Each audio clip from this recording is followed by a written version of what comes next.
Sunday, if you're watching on TV with Ronnie Lott and Jay Williams, I am Zubin Mehenti, paying homage to another Trojan legend wearing the old 42. You guys ready for an unbelievable weekend of football? Oh, Let's get it. absolutely. And it kicks off with tonight. SC, Oregon at the Coliseum in Los Angeles, Pac-12 championship. Finally get an opportunity to see what we made of. It's going to be good. It's going to be one. And you're right. Ronnie Lott, as Jay Will says, he wouldn't wear another grown man's jersey.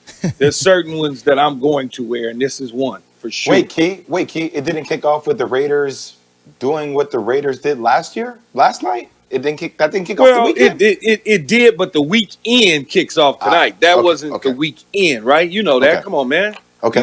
You're the one who educate me on these things. I mean, Thursday nights lead to the weekend, though. It's an impetus for the weekend. But we're on the same page. Impetus for the weekend. Yes. There we go. So let's roll into this with the Raiders, but really the story, maybe the other quarterback. When John Gruden moved to Las Vegas, you know who bought the plot of land right next to him? The lot right next to Gruden's house. Derek Carr.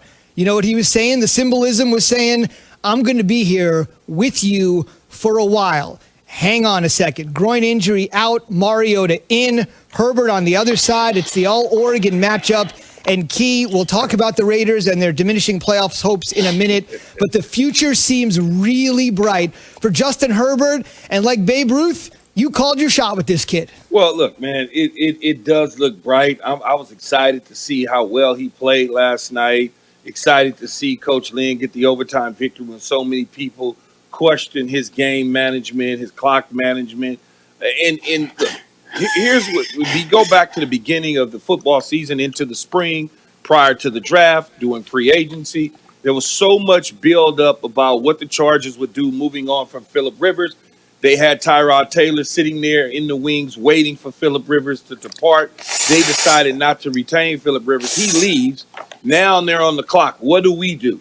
Should they sign Cam Newton? Oh, well, Cam Newton, they should sign, and maybe he's a bridge to a quarterback they draft. Should they go get to it? What all these different things, and quiet was kept. The guy right down the road was Justin Herbert at the University of Oregon. I was fortunate enough to go to the Rose Bowl to see him. I wanted to go see him. You know, I saw him against Arizona State and against Marvin Lewis and Antonio Pierce and Herm Edwards and an NFL defense. And that was the first time that he had to deal with that, and they got after him. He had a poor football game. But then I wanted to see him again up close. I saw him at the USC game, even though I was somewhat non-stable after drinking too much tequila, at the game, tailgating. And so that was kind of foggy. But when I went to the Rose Bowl to see him, I sat there, Zubin, and I'm like, he didn't have a lot of throws. He ran the ball well, but you could see it come off. Whenever he would spin it, you could see it come off his wrist. And then as time went on, you heard the name Joe Burrow. And I'm sitting there and I'm saying, no, I understand what Joe Burrow has done at LSU and breaking records and winning the Heisman. But to me, this is the guy. He's 6'6". He's athletic. He's big. He's a big, tall, long guy. I mean, really athletic. And so I'm watching him run the ball against Wisconsin, and I'm saying, this is the guy. I don't see how others don't see it. And then as he falls in the draft, the Chargers sit quiet, and they say nothing. And then all of a sudden, they grab him. He's supposed to sit tight while he learns from Tyrod Taylor. Unfortunate accident happens to Tyrod Taylor with the punctured lung. He's inserted into the lineup against the Kansas City Chiefs. He takes them down to the wire, and Justin Herbert's legacy has lived on from there. I mean, there's something to be said, Key, about always staying ready, right? 27 passing TDs that ties Baker Mayfield, that he had that record in 2018. And I don't know, situation has so much to do. We talk about that, Key, where you get drafted to, what opportunities are given to you. Obviously, Tyrod Taylor happened, but the kid gets an opportunity. And look, the 3 C's, right? He's always cool, calm, and collective, you feel like. Now, that can usually be a knock on kids from California, right? That they're too cool. But it just seems like got drafted to the right situation, to the Chargers, not like the Rams, not with all these crazy expectations, and gets a chance to settle in. One thing, fellas, I want to mention on the Raiders tip here, Key, and this is really interesting. You know, we sung their praises after they knocked off the Chiefs in Arrowhead. We really sung their praises after they narrowly lost to the Chiefs at home. Now their chances to make the playoffs have diminished to 5%. And Key, think about what has happened to the Raiders here in the last 4 or 5 days. They fire their defensive coordinator, Paul Gunther.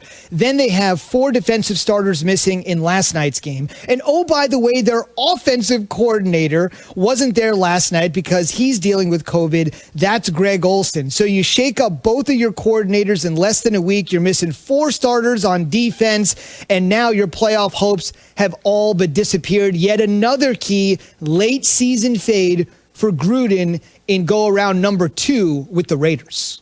Yeah, and you know, I can't put my finger on it. It's just a situation. Unfortunate car gets hurt. They were driving. They had some momentum. They were back and forward, playing pretty good football at that point in time. It's just it didn't work out. And so now you're looking, why can't they fix the secondary? How come the defense is playing the way that it was playing? I know one thing in terms of the rush defense, Rob Marinelli fixed that. The pass defense, they did not fix. They need to get together and figure out how to get that done. And maybe just some of the coaching decisions, in-game decisions, is costing them to the point where they're kind of melting down. Last year, they lose 5 of the last 6 games, and now this year they've lost 4 of the last 5. They're headed in that direction.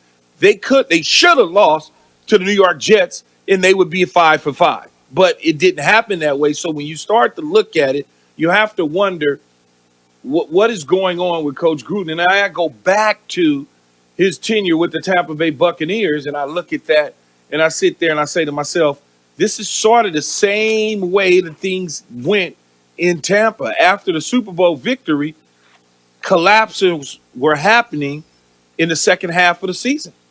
I don't know if it's adjustments. I don't know what it is, but it certainly needs to be fixed. Look, I know we have to go to break in about a minute, but it just felt like the Raiders deserved to lose last night because they weren't playing to win. Like, you play to win. Overtime, you know, you run 2 running plays with Josh Jacobs. Okay, you run a little bit of a play action on the last one. Why not go for it on 4th down? If anything, you pin the Chargers within their own end zone, like on the 5-yard line. I don't understand the reasoning why just to take the points. I know I'm not a head coach, but it just felt like John Gruden was playing it safe there. I know it felt like John Gruden was playing it safe instead of going for the win, going for the throw. All right, Jay, you want to know the rationale? Here's Coach Gruden answering your question. It was 4th and 5. You know, we got a little bit closer. You know, we would have thought about it, but it was 4th and 5. We had them in 2nd and 10, backed up on their own 25, and we had a penalty, and a big penalty. But if it was a little bit closer, I'd have considered going for it. I know I went for it a few times earlier in the game, but to take the lead with 3 minutes left, I thought it was the play to make at that time. So that's the rationale there from Coach Gruden. We're asking this morning on the Dr. Pepper Twitter feed, who is this weekend's game more important for? This is the Sunday night tilt, the Giants or the Browns. Be a part of the Keyshawn, J. Will, and Zubin Nation on the Dr. Pepper Twitter feed. ESPN Nation presented by Dr. Pepper. It's official. College football's back, and so is your favorite Dr. Pepper-loving college football town, Fansville. Head to a store near you to treat your inner college football fan to an ice-cold 20-ounce Dr. Pepper today. Again, Chargers over the Raiders in OT. On the way, what would cause one NFL player to call another player a coward? Simply put, it's one of the most insulting things one man can do to another. The details on the way after Jay has this. It's time for some straight talk. Look, we all drop our phones. It happens. You fumble it, crack it, splash it. Well, Straight Talk Wireless now offers this new Platinum Unlimited plan that includes phone protection. Just $65 a month for unlimited talk, text, and data, plus 20 gigs of hotspot and 100 gigs of cloud storage and more, all on the best networks. Straight Talk Wireless, no contract, no compromise. See Mobile Protect terms and conditions at Asurion.com/Straight Talk. Limitations and exclusions